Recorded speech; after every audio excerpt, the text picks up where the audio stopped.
I share what I'm listening to and my thoughts on music and the business daily for free at helloyassine.com. What's poppin', y'all? You guys got me. I was wrong. I tweeted the other day. Someone said, it was a response to someone that said, they tried telling me this was bigger than EA. And the post was talking about Playboi Carti's music is set to debut at #1 with 302K units. That was the final projection, but they're saying, academics are saying the final sales was 298K. And then on the Hits Daily Double, where it's at 302K, it said 10K came from album units, which is either bundles, box sets, physicals, etc. That would be 302. But Carti would quote tweet academics saying the final numbers was 298K, and Carti would say that the final numbers were actually 320K. So these would be higher than Uzi. Now Uzi, those were projections that they posted. Uzi actually ended up selling 288,000 first week with Eternal Atake. That was 9,000 pure album sales. But I quote tweeted this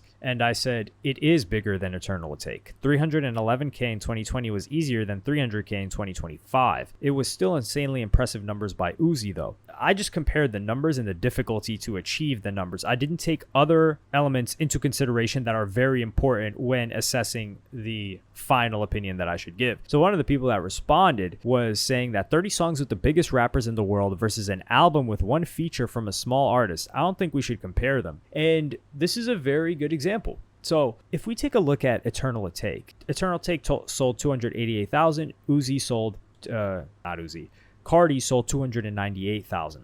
So Carti beat out his numbers, and objectively, it is a lot more difficult to sell high numbers now. We don't need to get into the specifics of why, where there was a lot of, like, not necessarily botting, but cheap tactics being used back then in 2020. And just look at people's numbers. In 2020, the top artists were selling a lot more than in 2024 or 2025. Like now you see like 30K to 40, 50. You're like, okay, that's not bad. Like top artists are selling that much now. Like top 25, top 50 artists. But you go back to 2020, 30 to 50K was a flop. Like 100K, it's like, okay, now we're doing something. Even Meek sold, what, was it 100 with, I don't think it was Expensive Taste. It was that Blue album. Was that in 2020 or 2021? I don't really remember. There was some project that Meek sold in that vein. And you look at people like A Boogie, who we could say his fan base has been consistent. He hasn't necessarily fallen off. He hasn't necessarily blown up, but his numbers have gone down. And why is that? It's because it's just more difficult now.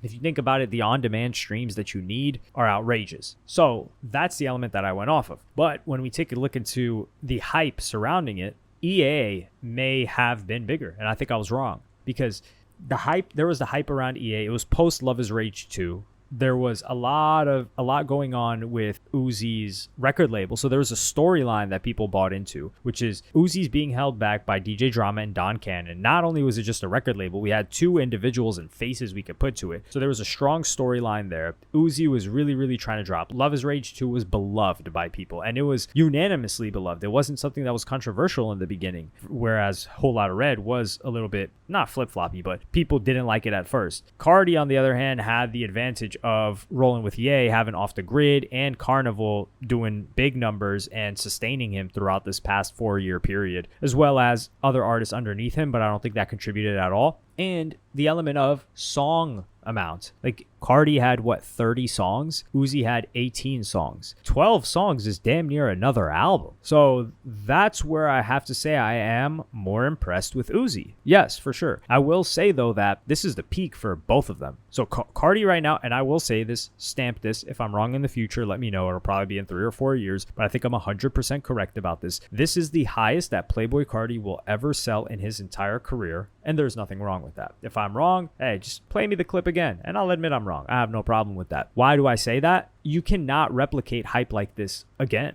And the only way to do that would be for this album to be so mind-blowingly incredible that people can't imagine another one. And that's what Whole Lotta Red was to a lot of people after it had grown on them. And then you had all these different moments. It just hit this peak. Same thing with Uzi. It hit that peak, and then there was the controversy around Eternal Atake. I loved Eternal Atake. I would say Pink Tape had a bunch of hype, but it wasn't like Eternal Atake.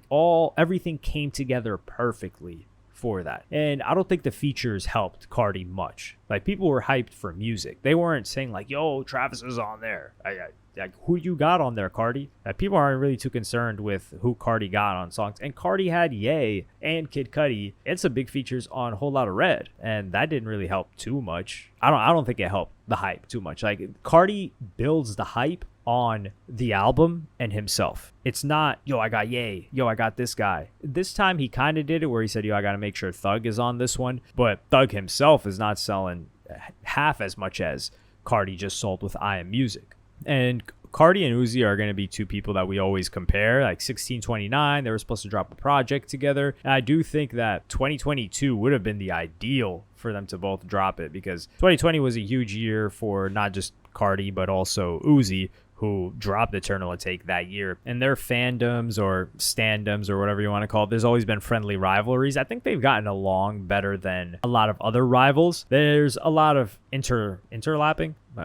A lot of crossover, let's call it that, between the two fan bases. And I just think this is outstanding numbers by Carti. I think Carti executed this rollout flawlessly. Unfortunately, though, this will be his peak, and I hope he enjoys it, and I hope he knows it, and I hope people aren't just quick to kind of try to knock him for not selling this much again. Like, for example, Utopia was a bit of a finesse. If we're talking about the peak for Travis Scott, it was Astroworld. Because whilst I enjoyed Utopia and it was massively successful, it sold almost 500,000 the first week. Utopia sold 550,000 first week, but there were a bunch of bundles for both. And this is where we got to break it down and take out the pure album sales and just focus on the hype and the consumption. And what matters most here is the peak for the peak is how many people were listening in the first week, listening, not just buying stuff. And for Utopia, it was 330 million on-demand streams, and it was about 240,000 in pure, not pure album sales, in streaming equivalent albums. So 240,000 for Utopia. And if we go back to Astroworld, which was in 2018, the pure album sales there were 270,000, but the streaming equivalent sales were about 267,000. So Utopia wasn't too far off from Astroworld, and there was a lot of hype leading into Astroworld. But actually, now when I'm looking at the numbers, it said it was 349 million streams for Astroworld and 330 million streams for Utopia. Yes, so it was streamed more by factor of 20 million Astroworld.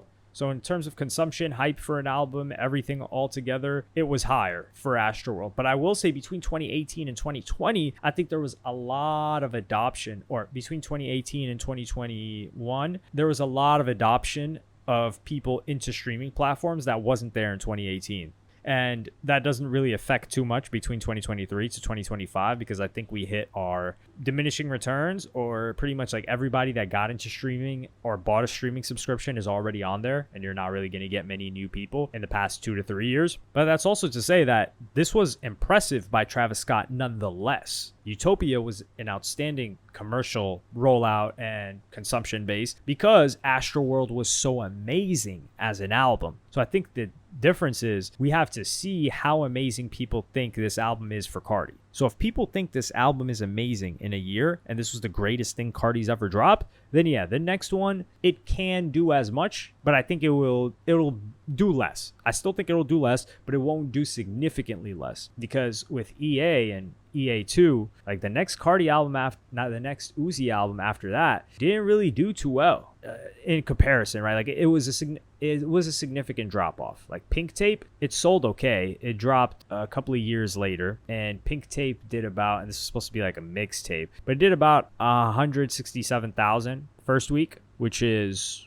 a little bit over half of the previous album. And I think that's because people didn't love Eternal Atake as much as an Astroworld, or as they did for a Whole Lotta Red. You get where I'm trying to bring my point to. So it also matters on how much the album is loved, because the future album's hype is based off of the previous album, which is why The Big Day performed so well commercially, even though people felt like it sucked. But I won't draw that point on too long. Let me know what you guys think in the comments. What was bigger? EA, give me your vibe check feelings, especially after I gave you a bunch of data. Do you think EA was bigger of a moment in hip hop, or do you think it was I Am Music? Let me know in the comments. Like, subscribe, and hit the notification bell if you enjoyed.